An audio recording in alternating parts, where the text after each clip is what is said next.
terisi begitu Pak Menteri. Kalau ini kan kelihatan terisi bagus gitu ya. Malahan bahannya sama gitu, makanya kita agak heran. Lagi kita investigasi kenapa bisa kontraktornya sama nggak ini sama ini? sama.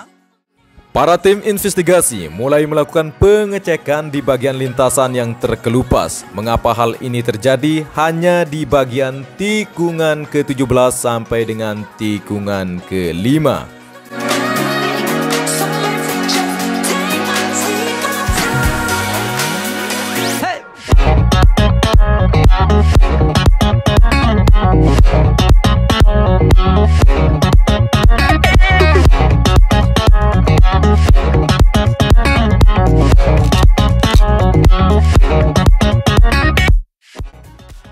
Assalamualaikum warahmatullahi wabarakatuh. Bagaimana kabarnya para tuan-tuan dan nyonya-nyonya penggemar MotoGP setanah air? Semoga dalam keadaan happy dan sehat selalu.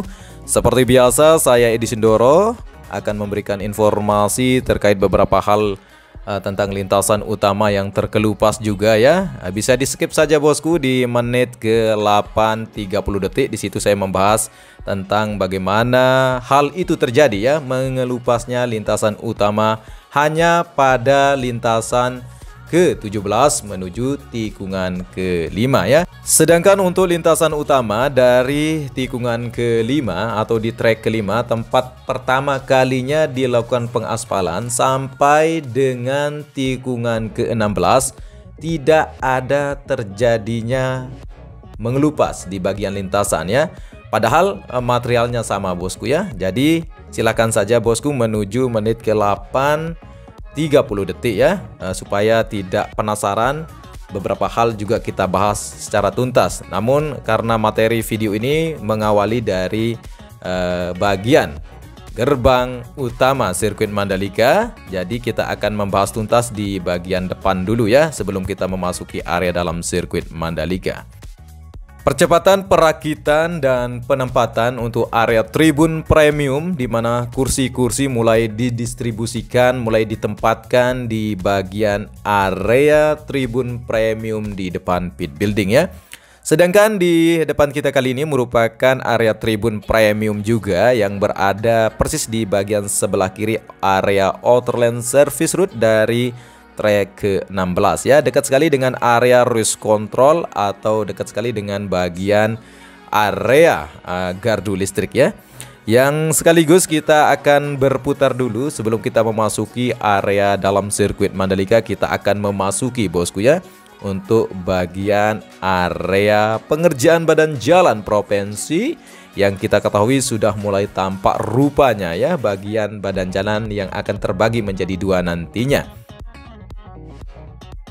Selain itu juga kita dapat melihat keramaian di bagian pengerjaan trotoar yang sudah mulai tampak rupa ornamennya. Bahkan kita dapat melihat untuk lempengan bebatuan yang khas ya, yang khas, yang unik, yang nantinya akan menjadi tempat para bosku berjalan kaki yang nyaman ya, yang bahagia menuju area sirkuit Mandalika.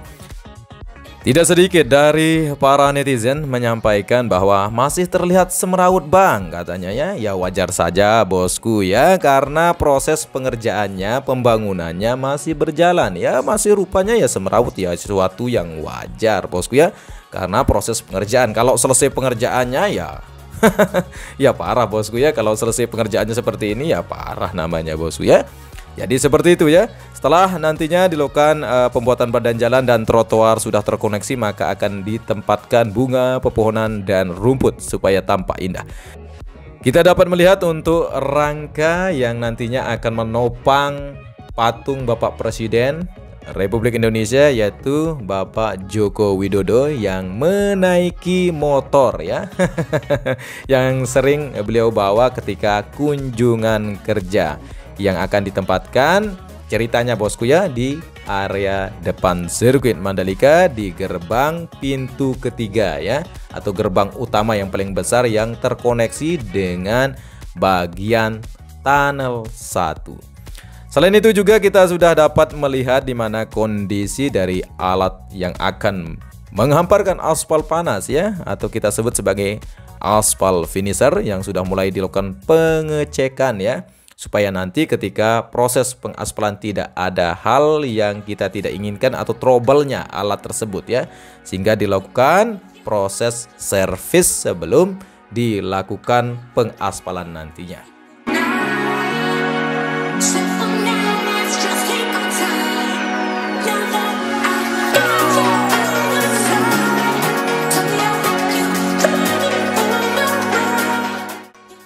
Kali ini kita sudah dapat melihat untuk capaian pengerjaan di mana ruang-ruang yang nantinya akan digunakan, di mana terpampangnya ya untuk aksesoris tim MotoGP ya, baik untuk Yamaha, Ducati, Honda ya, yang nantinya bisa diakses para bosku untuk membeli aksesorisnya ya di belakang area pit building ya. Cukup mahal bosku harganya ya.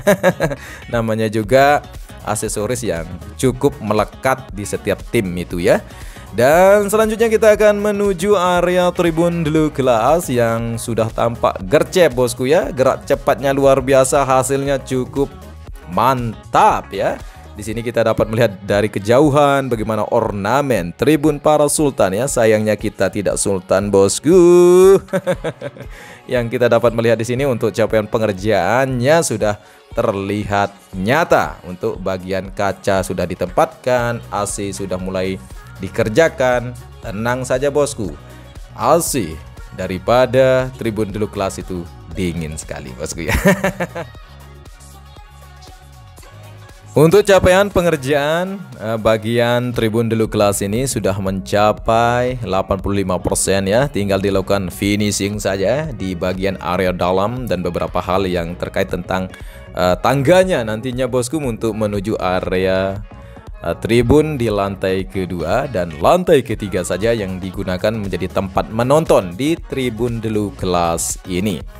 Selanjutnya kita akan mencoba singgah dulu di bagian area yang sangat khusus bosku. Tidak sembarangan orang bisa datang ke area ini ya. Karena ini merupakan tribun Bapak Presiden Jokowi katanya para netizen ya. Sangat terkenal sekali di bagian tikungan ke-1 ini ya. Karena eksklusif sekaligus memang tidak dijual untuk paket menonton di bagian area di depan kita kali ini ya. Selanjutnya kita akan membahas bosku bagaimana untuk proses pengaspalan dan mengapa hal ini terjadi di bagian tikungan ke-17 menuju tikungan ke-5 saja yang akan dilakukan renovasi. Mengapa tidak semua lintasan dilakukan renovasi ya? Simak video kali ini bosku ya, supaya para bosku bisa memahami mengapa hal ini terjadi. Saya juga merasa kebingungan ya, karena setahu saya bahwa dari awal pembangunan sampai dengan pengaspalan tersebut saya hadir untuk melakukan reportase ya. Jadi saya cukup bingung saat ini ya. Kelihatan bedanya bro. Iya betul. Ini yang benar ya. Iya. Ini yang salah.